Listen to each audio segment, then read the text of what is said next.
Assalamualaikum warahmatullahi wabarakatuh. Selamat pagi, siang, atau malam kepada dosen pengampu dan seluruh pihak yang menyaksikan presentasi ini. Perkenalkan, nama saya Ismail dari Program Studi Ilmu Hukum Universitas Siber Muhammadiyah. Pada kesempatan ini saya akan mempresentasikan sebuah kajian hukum pidana yang berjudul Batas Antara Nodwir dan Vigilantisme dalam Kasus Pembelaan Diri Terhadap Begal, Analisis Penegakan Hukum Pidana Indonesia. Tema ini saya pilih karena dalam beberapa tahun terakhir sering muncul perdebatan di masyarakat mengenai korban begal yang melakukan perlawanan, namun kemudian justru berhadapan dengan proses hukum. Kondisi tersebut memunculkan pertanyaan mengenai bagaimana hukum pidana Indonesia memandang tindakan pembelaan diri, serta bagaimana aparat penegak hukum membedakan antara pembelaan diri yang sah dengan tindakan yang dapat dikategorikan sebagai perbuatan melawan hukum.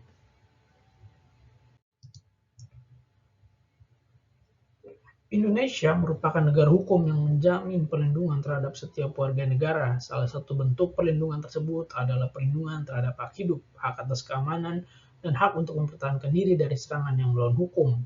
Dalam praktiknya, masyarakat sering dihadapkan pada situasi yang mengancam keselamatan jiwa. Salah satunya adalah tindak pidana begal. Tidak jarang korban melakukan perlawanan untuk mempertahankan diri dari serangan tersebut. Permasalahan hukum muncul ketika tindakan perlawanan yang dilakukan korban menyebabkan pelaku begal mengalami luka berat atau bahkan meninggal dunia. Dalam situasi seperti ini, masyarakat sering terbelah ke dalam dua pandangan. Pandangan pertama menilai bahwa korban hanya mempertahankan diri sehingga tidak seharusnya dipidana. Sementara itu, pandangan kedua beranggapan bahwa tindakan korban mungkin telah melampaui batas yang diperbolehkan hukum. Perbedaan pandangan ini menunjukkan bahwa terdapat persoalan penting mengenai batas antara pembelaan diri yang sah atau nonwir dengan tindakan yang dapat dikategorikan sebagai vigilantisme atau penghukuman di luar mekanisme hukum.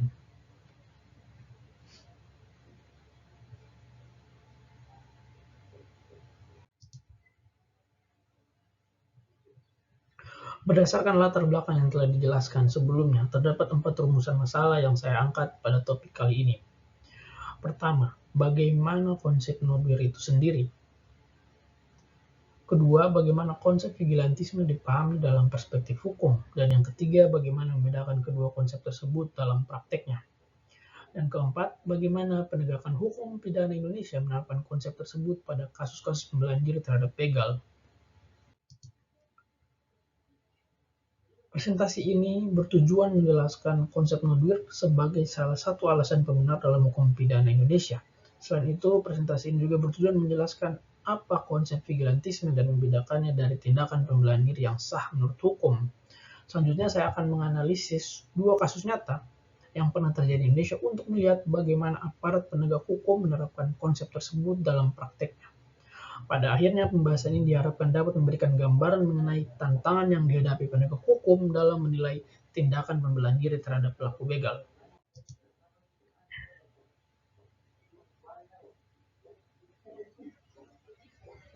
Sebelum membahas konsep nodwir dan vigilantisme terlebih dahulu, perlu dipahami bagaimana penegakan hukum bekerja. Menurut Suryono Sukanto, keberhasilan penegakan hukum ditentukan oleh 5 faktor, yaitu faktor hukumnya sendiri, faktor penegak hukum, faktor sarana, faktor masyarakat, dan faktor budaya hukum. Dalam konteks kasus pembelaan diri terhadap begal, persoalan utama sebenarnya tidak terletak pada kekosongan hukum. Hukum pidana Indonesia telah mengatur pembelaan diri melalui pasal 49 KUHP yang adalah pasal yang ada di KUHP yang lama, dan di pasal baru KUHP tahun 2023 terletak pada pasal 34. Persoalan yang muncul justru berada pada faktor penegak hukum dan interpretasi hukum. Dengan kata lain, perdebatan sering terjadi bukan karena tidak adanya aturan, tetapi karena bagaimana aturan tersebut dipahami dan diterapkan terhadap suatu peristiwa konkret. Oleh karena itu, untuk menilai apakah suatu tindakan merupakan pembelaan diri yang sah atau justru tindak pidana, kita harus memahami terlebih dahulu konsep nodwir dalam hukum pidana. Dalam hukum pidana Indonesia, konsep pembelaan diri dikenal dengan istilah nodwir atau pembelaan terpaksa. Dalam pasal 34 KUHP nomor 1 tahun 2003 disebutkan, setiap orang yang terpaksa melakukan perbuatan dilarang tidak dipidana jika perbuatan tersebut dilakukan karena pembelaan terhadap serangan atau ancaman, serangan seketika yang melawan hukum terhadap diri sendiri atau orang lain, kehormatan dalam arti kesusilaan, atau harta benda sendiri atau orang lain. Menurut ahli hukum pidana, Susilo, pembelaan terpaksanya dapat dibenarkan apabila benar-benar terdapat serangan yang melawan hukum dan pembelaan tersebut dilakukan untuk melindungi kepentingan hukum yang sedang terancam. Artinya, tidak setiap tindakan kekerasan dapat disebut sebagai pembelaan diri. Agar suatu tindakan dapat dikategorikan sebagai nodwir, setidaknya harus terdapat 4 unsur. Adanya serangan melawan hukum yang bersifat seketika, adanya pembelaan dilakukan karena tidak ada jalan lain, pembelaan hanya dapat dilakukan secara limitatif atau terbatas, sesuai merujuk pasal 34 KUHP nomor 1 tahun 2003, dan adanya proporsionalitas pembelaan. Apabila unsur-unsur ini terpenuhi, maka hukum dapat menghapus sifat melawan hukum dari tindakan tersebut. Kemudian selain nodwir, dikenal juga istilah nodwir ekses dalam pasal 43 KUHP nomor 1 tahun 2023.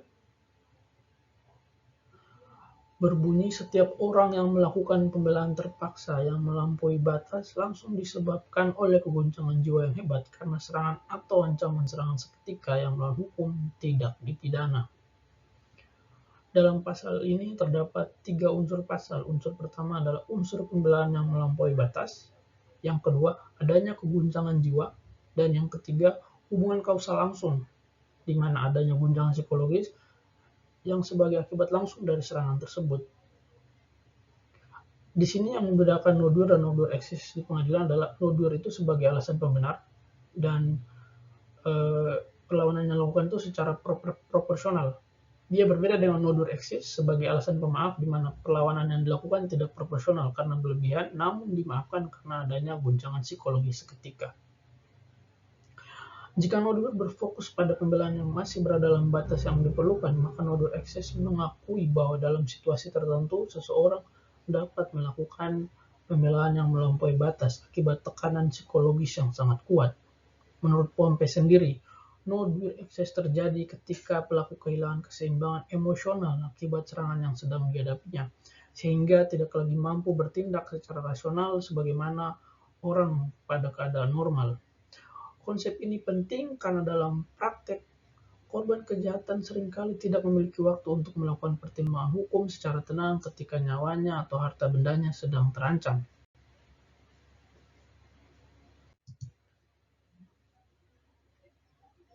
Berbeda dengan nodwir, vigilantisme adalah tindakan penghukuman yang dilakukan oleh individu atau kelompok masyarakat tanpa kewenangan hukum.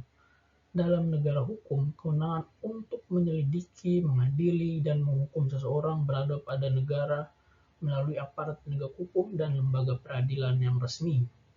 Karena itu, ketika masyarakat menghukum seseorang atas dasar keyakinan sendiri tanpa melalui proses hukum, tindakan tersebut dikategorikan sebagai vigilantisme. Menurut Les Johnston sendiri dalam kajiannya mengenai vigilantisme, tindakan vigilantisme muncul ketika masyarakat merasa mekanisme hukum formal tidak bekerja secara efektif sehingga mereka mengambil alih fungsi penegakan hukum. Namun dalam perspektif negara hukum seperti Indonesia, tindakan tersebut tetap tidak dapat dibenarkan karena berpotensi melanggar hak asasi manusia dan prinsip due process of law.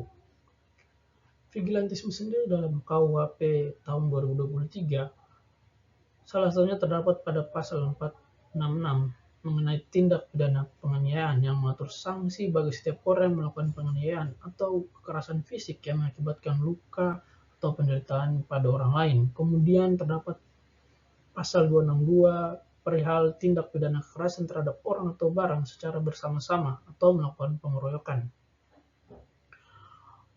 Pasal ini menjerat 2 orang atau lebih yang secara terang-terangan dan bersama-sama menggunakan kekerasan terhadap orang lain. Kemudian, terdapat pasal tindak pidana perusakan barang pasal 521. Pasal ini berlaku jika dalam aksi main hakim sendiri, massa turut merusak, menghancurkan, atau membuat tidak dapat dipakainya barang milik korban seperti kendaraan atau rumah.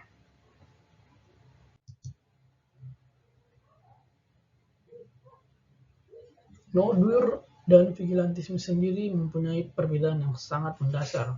Pada titik ini terlihat bahwa perbedaan antara nodwir dan vigilantisme bukan terletak pada ada atau tidaknya kekerasan, melainkan pada tujuan dan konteks tindakan tersebut. Dalam nodwir, tujuan utama adalah menghentikan serangan yang sedang berlangsung, sementara dalam vigilantisme, tujuan utamanya adalah memberikan hukuman kepada pelaku. Jika seseorang korban melawan begal yang sedang mengancam nyawanya, tindakan tersebut dapat dimasukkan ke dalam kategori nodwir. Namun, apabila ancaman telah berakhir dan korban tetap mengejar lalu menghukum pelaku, maka tindakan tersebut berpotensi bergeser menjadi vigilantisme. Dengan demikian, faktor waktu, tujuan, dan proporsionalitas menjadi elemen yang sangat menentukan.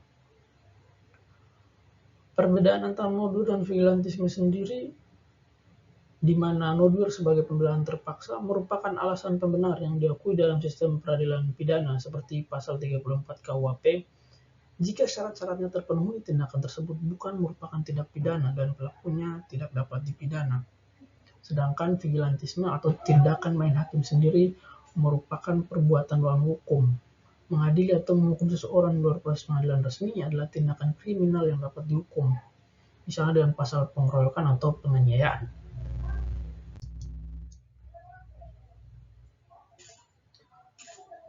Pada tahun 2022,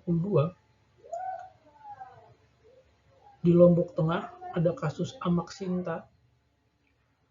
Kasus pertama ini terjadi di Lombok Tengah. Berdasarkan keterangan kepolisian, Amak Sinta dihadang oleh 4 orang pelaku begal yang berusaha merampas sepeda motornya dengan menggunakan senjata tajam. Dalam situasi tersebut, terjadi perlawanan yang menyebabkan 2 pelaku begal meninggal dunia.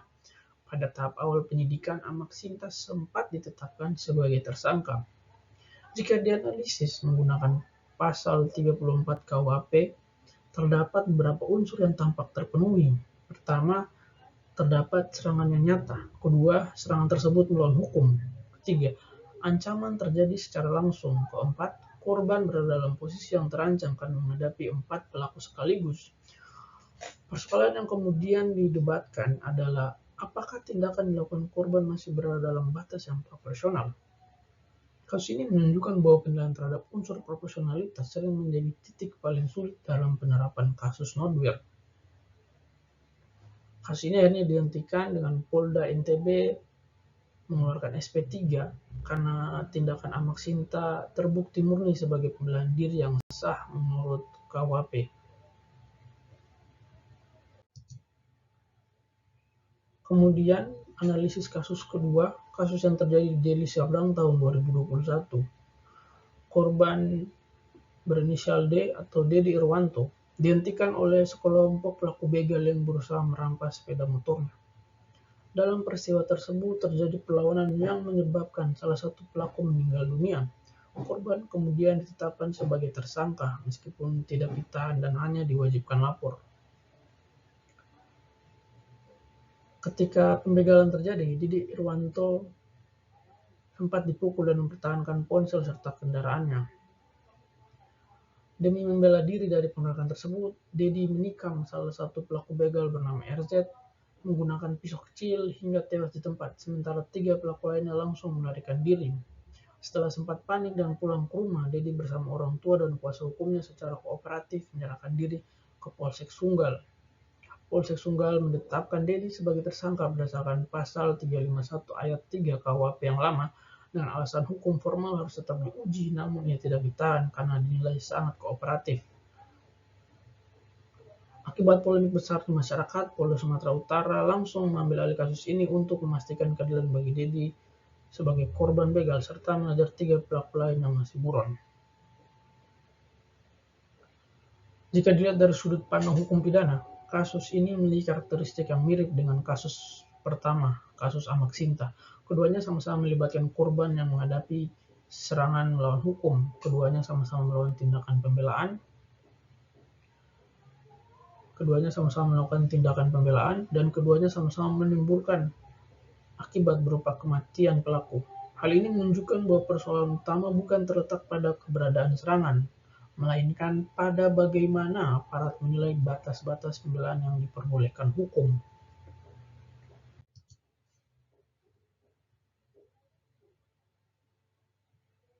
Perbedaan mengenai kasus-kasus tersebut juga mendapat perhatian dari para ahli hukum pidana. Guru Besar Hukum Pidana Edi Oesyarich menjelaskan bahwa esensi Nodwir adalah adanya serangan yang melawan hukum dan kebutuhan untuk mempertahankan kepentingan hukum yang terancam. Dalam doktrin hukum pidana, penilaian terhadap Nodwir harus dilakukan dengan melihat situasi konkret yang dihadapi korban pada saat kejadian, bukan dengan standar ketenangan setelah peristiwa berakhir. Selain itu, menurut Profesor Andi Hamzah, alasan pembenar seperti Nodwir menghapus sifat melawan hukum suatu perbuatan. Oleh karena itu, apabila unsur-unsurnya terbukti terpenuhi, maka pelaku tidak seharusnya dipidana, meskipun secara faktual menyebabkan luka hingga kematian. Dari dua kasus yang telah dibahas sebelumnya, dapat dilihat bahwa tantangan utama penegakan hukum bukanlah menentukan apakah terjadi kematian atau tidak, melainkan menentukan apakah kematian tersebut merupakan konsekuensi dari pembelaan diri yang sah. Dengan kata lain, fokus analisis hukum pidana seharusnya tidak berhenti pada akibat yang ditimbulkan, tetapi juga harus memperhatikan konteks ancaman yang dihadapi korban.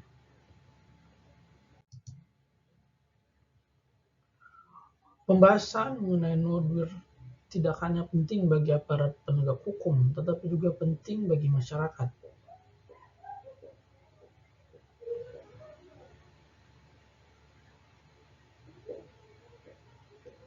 Berdasarkan pasal 34 KUHP, penerapan hukum dapat dipahami melalui alur berikut. Pertama, harus dipastikan apakah benar terjadi serangan yang melawan hukum. Kedua, apakah serangan tersebut masih berlangsung ketika korban melakukan perlawanan?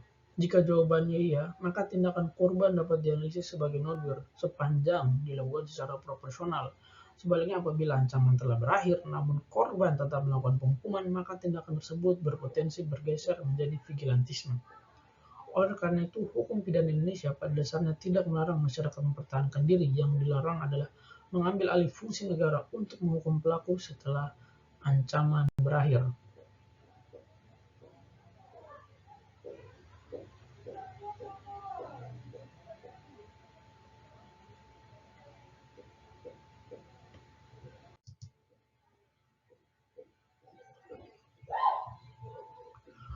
Nodwir merupakan alasan pembenar yang menghapus sifat melawan hukum. Apabila unsur-unsur dalam pasal 34 nomor 1 tahun 2023 tentang KUHP, yaitu adanya serangan yang melawan hukum, pembelaan dilakukan karena tidak ada jalan lain atau subsidiaritas, dan tindakan pembelaan dilakukan secara proporsional. Vigilantisme sendiri merupakan tindakan penghukuman yang dilakukan oleh individu atau masyarakat tanpa kewenangan negara, sehingga bertentangan dengan prinsip negara hukum.